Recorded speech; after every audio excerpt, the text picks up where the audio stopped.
Good morning সকল বন্ধুদের, সব কেমন আছো? আশা করি ভালো আছো। নবনীতা লাইফস্টাইলের ফের ছোট্ট একটা মিনি ব্লগ নিয়ে চলে এলাম তোমাদের কাছে। তো আমি সত্যি কথা বলতে ভয়েস এখন ঠিকঠাক জানি না, মানে করতেও পারি না, কেমন করে করতে হয়। তো যেরকম পারি সেরকম মানিয়ে গুছিয়ে নিও সবাই। তো কে কেমন আছো কমেন্ট করে জানিও, কারণ এই ওয়েদারটা এখন খুব খারাপ। 2 দিন ভোর বৃষ্টি হচ্ছে আমাদের এখানে। ঠান্ডা গরমে ওয়েদারে প্রত্যেক মানুষেরই শরীর খারাপ, ছোট কি বড়, বিশেষ করে ছোটদের খুব শরীর খারাপ এখন হচ্ছে। তো সবাই ভালো থেকো, সুস্থ থেকো। আর এখানে দেখতে পাচ্ছ আমি সকাল সকাল টিফিন করছি। আমার ছেলের বায়না আজকের পাস্তা করে দিতে হবে।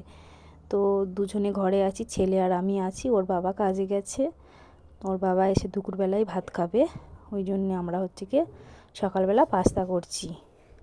তো তোমরাও কি সকালে টিফিন করলে কমেন্ট করে জানিও।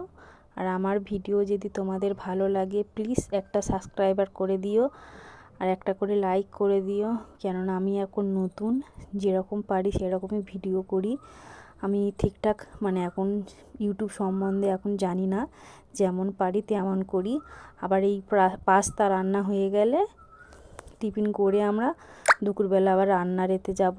কি রান্না হবে দেখতে হবে। স্নান টান করে পূজা টুজা দিয়ে রান্না বসাবো। তো সবাই ভালো থেকো, টাটা বাই।